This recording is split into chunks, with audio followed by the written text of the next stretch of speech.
Hello everyone and welcome to the bank IQ. अब हम करेंगे मिनी मॉक का सेट नंबर 2। तो देखते हैं इसमें क्वेश्चंस क्या गिवन है। ओके, सो ये आपके पास फर्स्ट क्वेश्चन है। इसका आप जल्दी से स्क्रीनशॉट ले लीजिए और इसको एक बार ट्राई करिए। अब मैं इसको एक्सप्लेन करता हूँ, ठीक, देखिए। ओके, सो क्वेश्चन में क्या बोला है उसने हमसे कि Vikram walks from point A 15 metres to the east to reach point B. Okay, Vikram start करता है पॉइंट ए से, ठीक है, और वो 15 मीटर्स ईस्ट जाता है पॉइंट बी पहुंचने के लिए।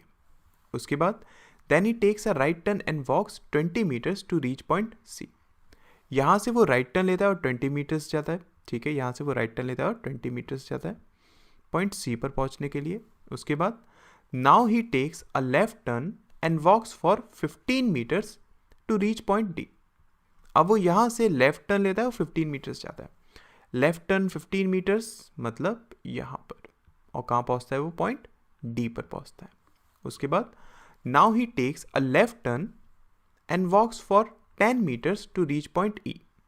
यहाँ से वो फिर से लेफ्ट टर्न लेता है और 10 मीटर्स जाता है, ठीक है, कहाँ पहुँचता है, पॉइंट ई पहुँचता है, ठीक है। उसके बाद then he takes a left turn and walks for 20 metres to reach point F. यहाँ से वो फिर से क्या करता है, लेफ्ट टर्न लेता है और 20 मीटर से आता है, मतलब क्या 15 ये और 5 ये, ठीक है, कहाँ पहुँचता है, पॉइंट एफ पर। उसके बाद now he takes a right turn and walks for 5 metres to reach point G. यहाँ से वो क्या करता है, राइट टर्न लेता है, 5 मीटर्स जाता है। तो देखिए, अगर मैं यहाँ पर बात करूँ, ये आपके पास उसने कितना डिस्टेंस चला था, 10 मीटर्स ना। अब अगर वो यहाँ से राइट टर्न लेके 5 चलता है तो वो यहाँ पर पहुँचेगा कहीं, ठीक है, पॉइंट क्या है हमारे पास, जी पॉइंट। उसके बाद now takes a left turn and walks for 10 metres to reach point H. यहाँ से वो क्या करता है, लेफ्ट टर्न लेता है और 10 मीटर्स जाता है, मतलब क्या यहाँ से इधर पहुँचेगा। ये क्या होगा, पॉइंट हमारा एच, ठीक है, और ये आपके पास क्या है, पॉइंट ए है, ठीक है। अब उसने क्वेश्चन में हमसे क्या पूछा है, if M is 5 metres to the north of G. अगर एम 5 मीटर्स नॉर्थ है किससे, जी से, मतलब क्या, एम कहाँ पर होगा, यहाँ से 5 मीटर्स नॉर्थ एम होगा यहाँ पर, ठीक है। Then point B is at what distance and in which direction with respect to M. तो पॉइंट बी कितनी दूरी पर होगा, अगर मैं ये डिस्टेंस देखूँ तो 5 मीटर्स, और कहाँ पर होगा, ईस्ट में। तो इसका राइट आंसर क्या हो जाएगा, D1 is the right answer, ठीक है। उसके बाद what is the distance between H and A।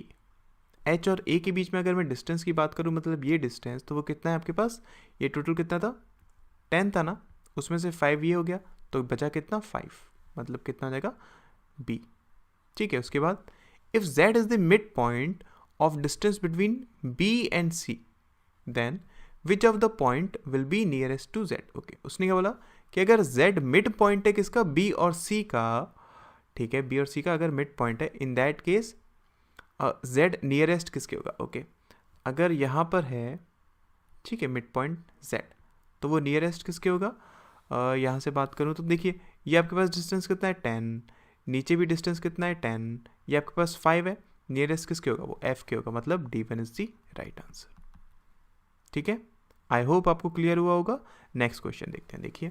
Okay, next question उसने हमें क्या दिया हुआ है, ये एक डेटा सफिशिएंसी का है। Who is tallest among P Q C D E and F. Okay, हमें बताना है कि इनमें से टॉलेस्ट कौन है, ठीक है। स्टेटमेंट 1 में क्या गिवन है, उसने हमें बोला कि सी इज टॉलर देन क्यू। सी क्या है, टॉलर है किससे, क्यू से, बट शॉर्टर है किससे, डी से, ठीक है। D is not the tallest, D tallest नहीं है, okay. Q is taller than E, Q क्या है, टॉलर है किससे, ई से। F is taller than C, F कौन है, एफ टॉलर है किससे, सी से, ठीक है। एंड ऑल्सो पी, और पी से भी वो टॉलर है, ठीक है। तो अगर मैं बात करूँ, आपके पास टोटल लोग कितने हैं, 6 लोग हैं ना, मतलब 1 2 3 4 5 6। तो अगर मैं टॉलेस्ट की बात करूँ, मान लेते हैं इस डायरेक्शन में इंक्रीजिंग ऑर्डर में है, तो टॉलेस्ट में कौन हो सकता है, ई हो सकता है क्या, नहीं हो सकता। क्यू हो सकता है क्या, नहीं हो सकता। सी हो सकता है क्या, नहीं हो सकता। डी हो सकता है क्या, उसने मना करा हुआ है डी के लिए तो ऑलरेडी। है ना। अब पी हो सकता है क्या, नहीं हो सकता है क्योंकि मना करा हुआ है। पी के एटलीस्ट आगे कौन है, एफ तो है ना। अब बचा क्या आपके पास, एफ बचा, तो टॉलेस्ट कौन होगा, एफ ही तो होगा ना। इसका मतलब क्या है, सिर्फ फर्स्ट से मुझे ये चीज़ पता चल रही है कि टॉलेस्ट कौन होगा। ठीक है, क्लियर है ना। सेकंड से एक बार चेक कर लेते हैं। सेकंड में उसने कंडीशन क्या बोला है कि F is taller than C and Q. Okay, F taller है किससे, सी से भी और क्यू से भी। D is taller than Q, D taller है किससे, क्यू से। E is shorter than Q, E shorter है किससे, क्यू से। P is shorter than D, P shorter है किससे, डी से, पी शॉर्टर है डी से। ठीक है, ये हमारे पास, तो फिर से वही एक काम करते हैं, 1 2 3 4 5 6। आपको देखना है यहाँ पर ना, तो यहाँ पर क्या ई आ सकता है, नहीं आ सकता। क्यू आ सकता है, नहीं आ सकता। सी आ सकता है, नहीं आ सकता। पी आ सकता है, नहीं आ सकता। एफ आ सकता है, चांसेस हैं।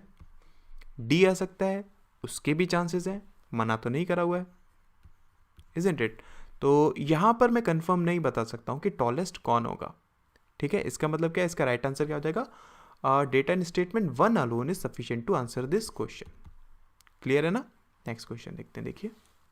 ओके, नेक्स्ट उसने हमें क्या बताया कि what is the distance between the final position of Aman and Anil. Okay, Aman और अनिल की जो फाइनल पोजीशन है उनके बीच का हमें डिस्टेंस पता करना है। ठीक है, तो देखिए स्टेटमेंट 1 से हमें क्या पता चल रहा है, Aman starts from a point in north direction, after walking 6 metres he turns to the right. Okay, Aman start करता है, मान लेते हैं इस पॉइंट से स्टार्ट करता है, वो नॉर्थ में जाता है कितना, 6। ठीक है, फिर वहाँ से वो राइट टर्न लेता है and walks 8 metres to reach point X, और यहाँ से राइट टर्न लेके वो 8 मीटर्स जाता है एक्स पहुँचने के लिए। ठीक है, ये पॉइंट क्या है, एक्स है।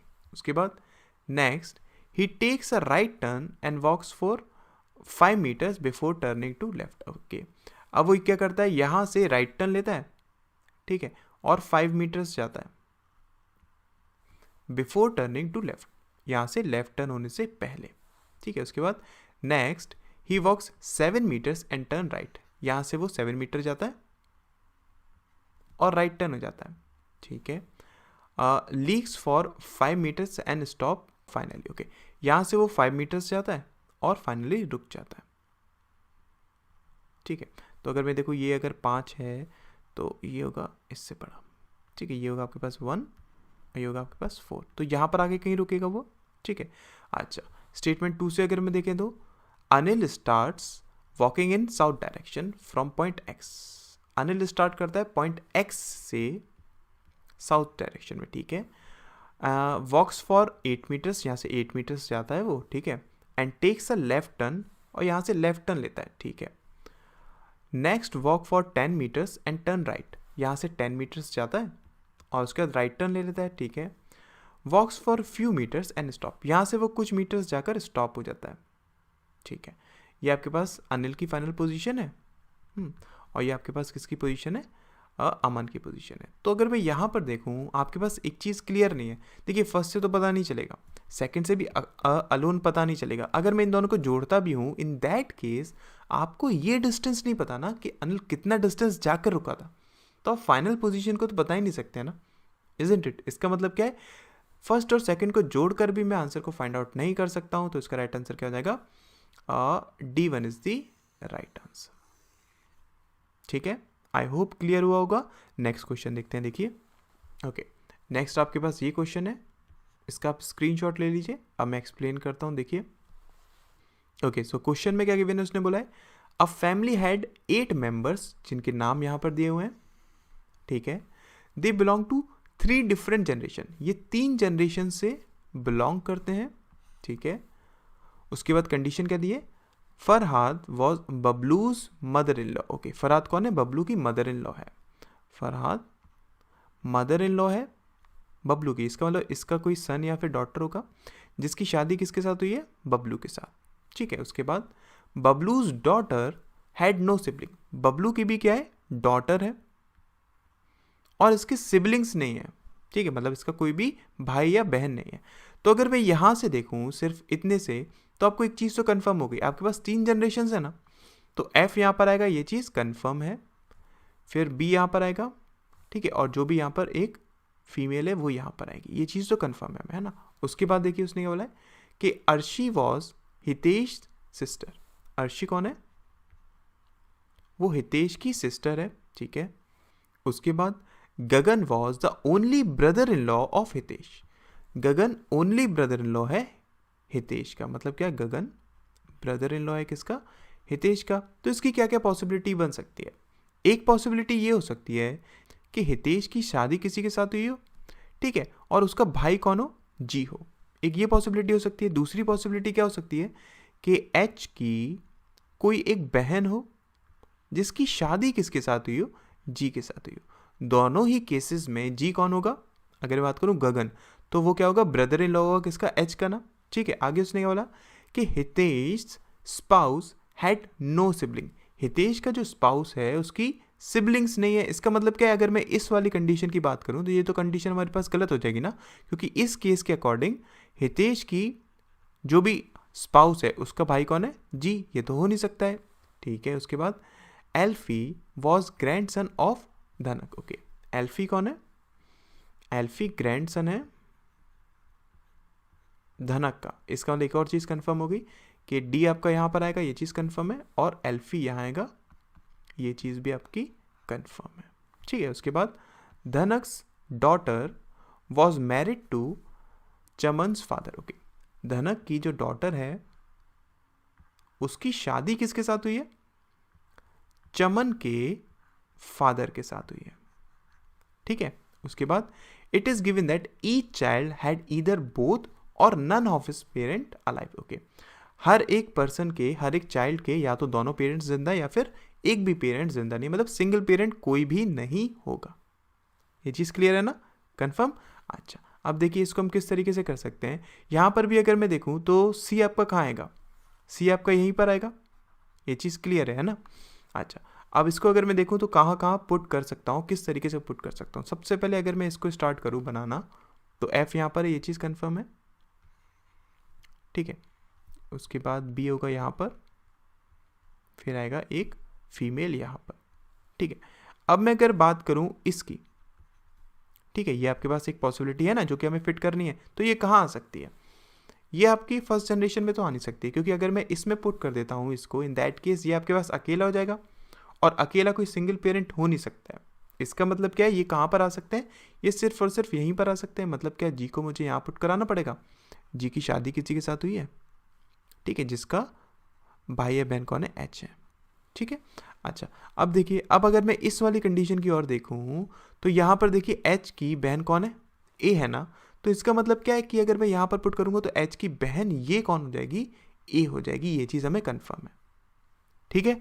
और अगर मैं यहाँ पर देखूँ तो देखिए एक आपके पास ये जो पेयर है, ये पेयर कहाँ आ सकता है? बी के साथ तो आएगा नहीं। इसका मतलब क्या है? इसके अलावा आएगा। तो जी को हम पुट कर देते हैं यहाँ पर, ठीक है, और इसकी शादी किसके साथ हुई है? ए के साथ हुई है, ए को पुट कर देते हैं यहाँ पर, ठीक है। ये हम कर सकते हैं ना। अच्छा, इसके बाद देखिए, अब अगर मैं बात करूँ किसकी? एच की, तो एच कहाँ पर आ सकता है? एच सिर्फ और सिर्फ यहीं पर आ सकता है ना, ठीक है कि नहीं? एच की बहन ये हो जाएगी, ठीक है, यही बन सकता है ना, ठीक है। अब अगर देखिए मैं बात करूँ सी की, तो यहाँ पर आपके पास देखिए टोटल 8 मेंबर्स हो गए ना। अब सी कहाँ आ सकता है? सी यहीं तो आएगा ना, और तो कहीं आएगा नहीं, ठीक है। इसका मतलब क्या है? यहाँ पर अगर बात करूँ, डी कौन होगा? सी होगा, ठीक है। और उसने क्या बोला था? उसने हमें एक चीज़ बोली थी कि डी की जो डॉटर है उसकी शादी किसके साथ हुई है? चमन के फादर के साथ हुई है। उसने हमसे ये चीज़ तो बोली थी ना। इसका मतलब क्या है कि डी आपका कहाँ आएगा? डी आपका यहाँ आएगा, ठीक है। डी कौन हो जाएगा? मेल हो जाएगा, फाइन। और अगर मैं डी के डॉटर की बात करूंगा तो डी का डॉटर कौन हो सकता है? यही हो पाएगा ना, ठीक है। डी की डॉटर ये, और इसका हस्बैंड कौन हो जाएगा? बी हो जाएगा, ठीक है। ये हमारा इस तरीके से फिक्स हो सकता है। अब आपके पास ई बचा। उसने क्या बोला था कि बबलू की जो डॉटर है ना उसके कोई भी सिबलिंग्स नहीं है। इसका मतलब ई कहाँ आ सकता है? ई सिर्फ और सिर्फ यहीं पर आ सकता है, और कहीं आएगा नहीं, ठीक है। तो ये क्या बनेगी? ये हमारी फाइनल पजल बनेगी, ठीक है। आई होप आपको क्लियर हुआ होगा ना। अब इस पर भी इस क्वेश्चन कर लेते हैं। देखिए पहला क्वेश्चन क्या गिवन है? उसने हमसे बोला कि how is Bablu related to Hitesh. Bablu का हितेश से रिलेशन क्या है? तो बबलू का हितेश से रिलेशन क्या है? बबलू कौन है? हस्बैंड है, ठीक है, फर्स्ट आपका हस्बैंड आ गया, सेकंड क्या है, चमन इज डैश ऑफ एल्फी। चमन कौन है अगर मैं बात करूं तो चमन एल्फी का क्या हो जाएगी, कजन हो जाएगी, मतलब इसका राइट आंसर क्या हो जाएगा, कजन। ठीक है, उसके बाद if Gagan is brother of मगन देन हाउ इज मगन रिलेटेड टू एल्फी। अगर गगन ब्रदर है किसका, मगन का, ठीक है, in that case how is मगन रिलेटेड टू एल्फी। तो मगन कौन होगा, एल्फी का। अब देखिए मगन का आपके पास जेंडर तो क्लियर नहीं है ना, इसका मतलब क्या हो जाएगा, आप इसके आंसर को पता ही नहीं कर पाएंगे। ठीक है, तो इसका आंसर क्या हो जाएगा, CNT हो जाएगा। फाइन, आई होप क्वेश्चंस आपको क्लियर हुए होंगे कि किस तरीके से हमने किए हैं। ठीक है, थैंक यू सो मच।